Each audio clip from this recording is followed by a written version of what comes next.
While MIRAIRDON started off with the first win of this regulation, it was its counterpart Koraidon that ended up finishing Regulation G with this recent regional victory. Welcome everybody to another Pokemon VGC video. It's me Ketu, and today we're going to be talking about the Atlanta regional that's happened this past weekend, and just talk about the top teams that came through and just how dominant Koraidon has been throughout Regulation G, as well as a few of these other teams as well. If you guys enjoyed this type of content, let me know by leaving a like down below and maybe hitting that subscribe button as well. It helps me out a ton. But we're going to be starting off with the top 4 teams, and going in at number 4 is a team made by Yuki Zananovic with a Shadow Rider Calyrex team with Reg G, which was quite interesting. So Shadow Rider Calyrex has the Life Orb attached just to get that little bit of extra damage as well, which is quite standard. We normally see Life Orb all the time on Shadow Rider Calyrex, unless it's things like Spell Tag or maybe even a Choice Specs. Life Orb is pretty much the main item that you see on Shadow Rider. Going into that Terra Dark as well makes it really nice because it kind of takes off that quad weakness to Dark and turning it into a resistant, as well as things like Fighting type wouldn't originally hit Shadow Rider Calyrex because it's obviously immune to Fighting type moves. So going into that Terra Dark is very, very nice for Shadow Rider Calyrex. And we have the standard moveset of Astral Barrage, Expanding Force, Nasty Plot, and Protect.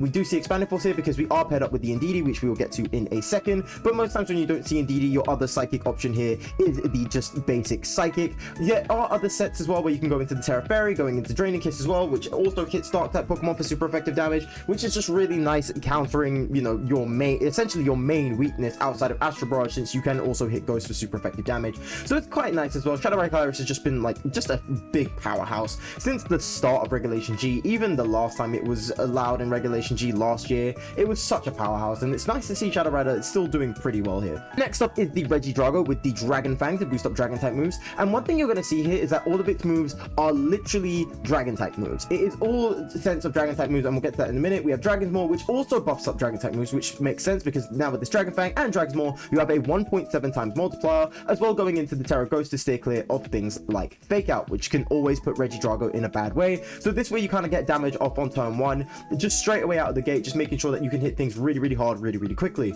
You have Dragon Energy, its signature move, which hits both opponents' Pokemon on the field, and of course it basically is like Water Spout or things like Eruption, where the less HP you have, the less damage you do. So it's kind of nice to get this damage off straight away on turn 1, just make sure this thing is completely fast, to make sure this thing cannot get hit with priority moves, and just make sure this thing just hits abnormally hard. We also have Draco Meteor as well for big damage, and Dragon Pulse just as a stable 100 base accurate move that can just do nice substantial damage without needing to sacrifice your special attack stat like Draco Meteor would do. And then of course Protect just to keep itself safe. I like Regidrago. I really wish I could see more of Regidrago in Regulation G. Maybe it's different in Reg I, who knows, we might see something different here, but it's nice to see Regidrago coming up this high up in the brackets as well. I'm very happy to see Regidrago here. Next up is your standard Ogerpon Half Flame, going into obviously Terra Fire because it's got the Half Flame mask attached, Ivy Cudgel, Wood Hammer, Follow Me, Spiky Shield, same basic stuff that you would see with the Ogerpon. This is pretty much the go-to factor here with Ogerpon. We've seen this 1,000 times over and over again. There's not really much else to say about Ogerpon. The Rapid Strike Urshifu with the Mystic Water, this time going into Terra Steel. We've seen a lot of different Terras happening with Urshifu lately. Like normally it would be Terra Water or Terra Stella, which is still two very common typings to see for the Terra type on Urshifu, but now we're seeing other defensive types instead, things like Terra Steel, things like Terra Poison even. It works really well with Urshifu because a lot of the times Urshifu doesn't really survive that long, so giving him an extra something to kind of help him survive, at least kind of having a pseudo focus sash in a sense, is really, really good for Urshifu, and I really, really do like this kind of playstyle here.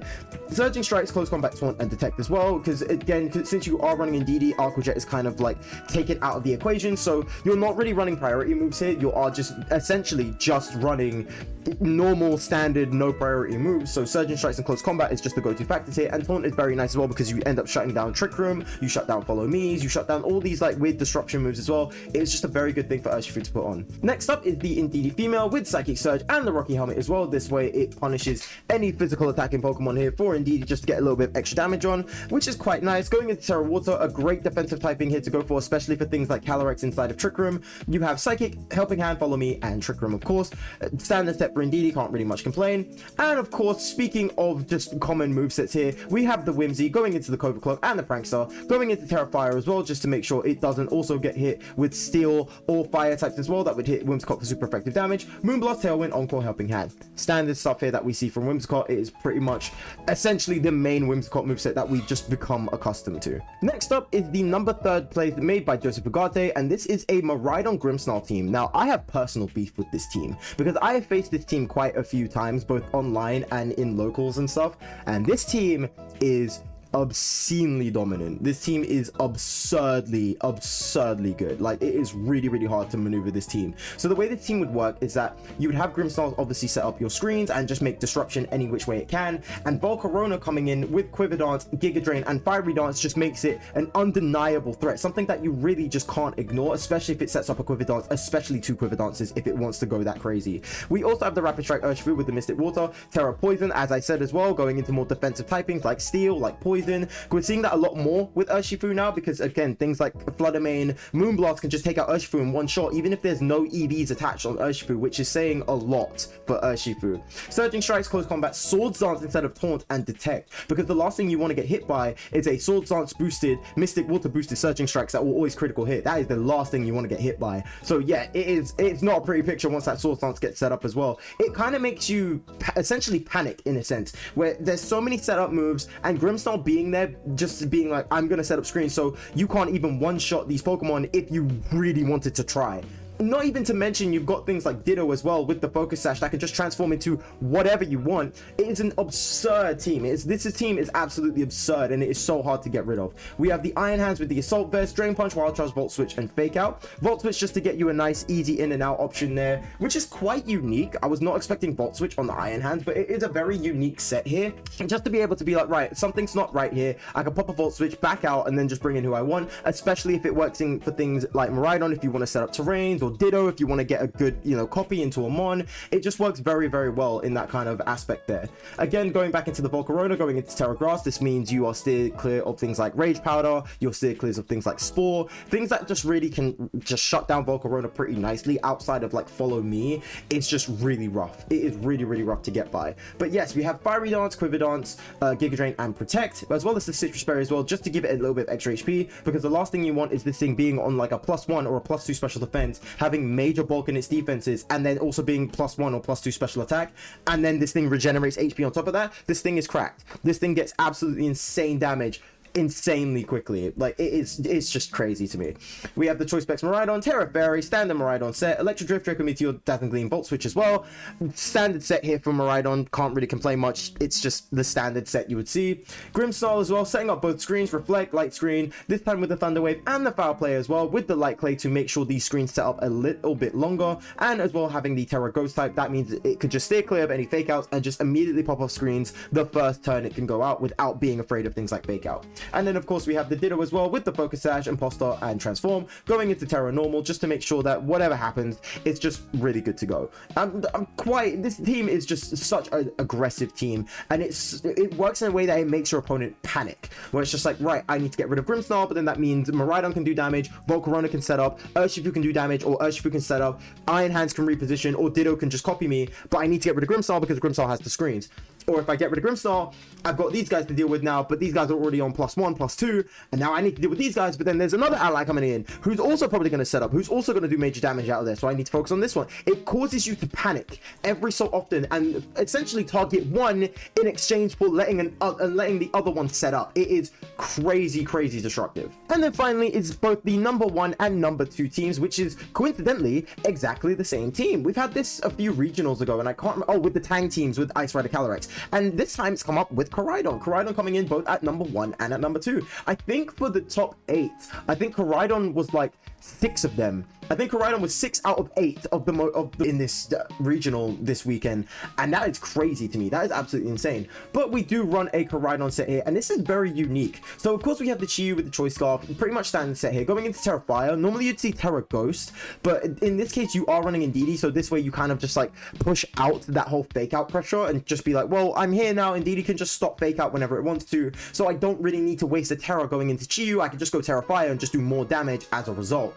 Heat Wave, Dark Pulse, Overheat and Snarl, standard set for Chi-Yu here. We have the Flutter Mane with the Focus Sash, because again, if you are running Flutter Mane in the sun, Focus Sash is its most liked item here instead of having a booster energy equipped. Going into Terrastella, which is quite nice. This way you get extra damage off of all the moves that you have, including moves that aren't originally your typing. But we have Moonblast, Shadow Ball, Icy Wind, and Protect as well.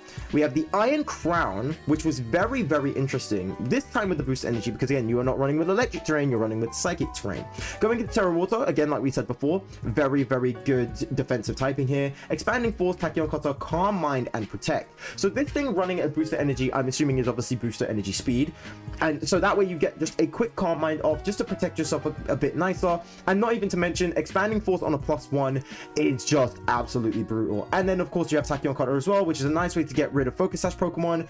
It's just really brutal. It is a very, very brutal set to give here. We have the Indeedee with the Psychic Seed as well, and the Psychic Surge to give a +1 special defense boost. Going into Seraph to stay clear of those dark types. Psychic Follow Me, helping out Trick Room, standard set for Indeedee. We have the Clear Amulet Koraidon, going back to the OG Koraidon set instead of the more newer Life Orb set that we've been seeing lately. Going into Terrafire, Flare Blitz, Collision Course, Flame Charge Protect, standard stuff for Koraidon here, and then Brute Bonnet as well. Brute Bonnet, being this absolute juggernaut that just won't go down, has been a really funny thing to see for me, and this has been really, really fun to look at. Like, Brute Bonnet really looking just as this defensive wall, somehow even more defensive than Amoonguss, being able to hit Spores still, being able to go for Sucker Punch priorities, Seed Bombs, Rage Powder is still there. It's just a more aggressive version of Amoonguss, but you're just exchanging that poison type for priority Sucker Punch, which is always a good thing, because Amoonguss, that's kind of like Amoonguss's downfall there, is that it relies on itself being so bulky and slow. But for Brute Bonnet, you can be bulky, you can be slow, but you have a sense of priority, which is really, really nice.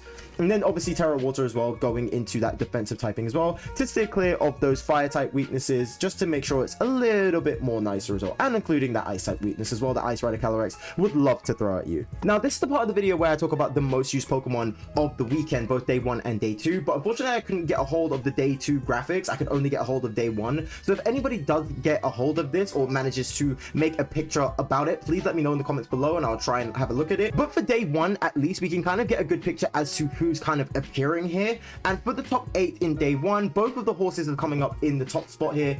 Ice Rider Calyrex at 18.8, 2% below that is Shadow Rider Calyrex at 16.8. So the horses are just absolutely dominating the format here. Big surprise there. Like, the horses have just been dominating, period, since the start of Regulation G, both this year and last year. And I wouldn't be surprised that they're going to dominate in Regulation I next month. I'm not going to be surprised. We have Miraidon coming up at 15.4. Its counterpart Koraidon coming up at 10.6. So both of the Scarlet and Violet Pokemon are just, again, absolutely dominating the format here. Koraidon getting a lot more love lately. I think ever since EUIC, a lot more people have been looking at Koraidon and thinking, we can actually use Koraidon a bit better here. We can use him a bit more. We can use his advantages a bit more, especially with the last regional as well, seeing things like Brute Bonnet doing very, very well with Jamie Boyd's team back then. If you guys want to check out that video, I'll put the link in the description, or put the thumbnail there, or the card at the top corner if you want to check that out. But yeah, it has been absolutely crazy to see how much Koraidon has come here, and just how experimental past Paradox Pokemon can be. We've got Kyogre coming up now at 8.8, Zamazenta shortly below that at 7.8, just a 1% difference. And then we have Terrapagos and of course Lunala. I'd love to see that Lunala has just overtaken Groudon at this point. Ever since Lunala won the regional, Lunala's just been coming up a lot more recently, and it really does show, because Lunala is just this absolute tank. But it really does go to show here that like the bottom 4 are more of the defensive options. Kyogre is a lot more tankier than the top 4, same with Zacian, same with Terrapagos, and same with Lunala. So it's going more of a sense of you're battling for either aggression or you're battling for passive defense. So it's kind of nice to see how this is going to shape out into Regulation I, to see how we're going to have either an ultra aggressive format where we're going to have 2 very aggressive Pokemon like Shadow Rider Calyrex and Miraidon, or if we're going to run a bit of a mixture, like for example Ice Rider Calyrex for major offense and maybe something like Kyogre as well. We've seen that kind of play out before back in Sword and Shield. So it's very interesting to see how these guys are going to play out here. But it's nice to see that these 8 are kind of wrapping up Regulation G very, very strong here. And 7 out of 8 of them, just excluding Lunala, has just been staying in this the top 8 brackets since the start of the regulation, like 3 or 4 months ago, which is just absolutely insane.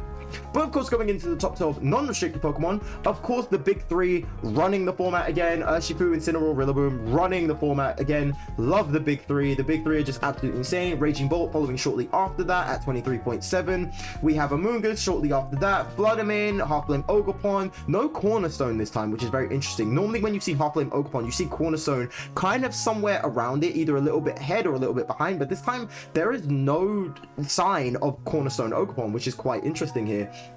But we do have both of the Genies, both Tornadus and Landorus. I would assume that these two are just the absolute most dominant of the 4 Genies.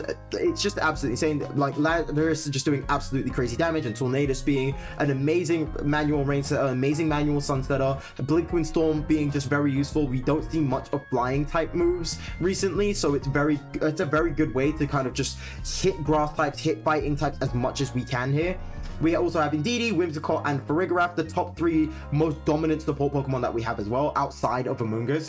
And these 3 are just absolutely insane. Like, Indeedee going very well with both forms of Calyrex. It goes very well as a counter to Miraidon, as we said before. It's just a really good Pokemon in general. Whimsicott as well. You can't have Whimsicott without Miraidon. You can't have Miraidon without Whimsicott in most aspects. Them two just pair together so perfectly. Same with Farigiraf as well. Farigiraf is just there as a nice kind of prevention to priority. So it's very nice to see Farigiraf still doing very well, even though we've seen a lot more Pokemon come up recently, especially dark types like Single Strike Urshifu, like Chienpao, that would love to get rid of Farigiraf. It's nice to see Farigiraf still holding firm in the top 12. But yes, as I said earlier, unfortunately I couldn't get a hold of the graphics for day 2. I don't know if they even showed off what the graphics were for day 2, but if you guys do manage to catch it, let me know in the comments below.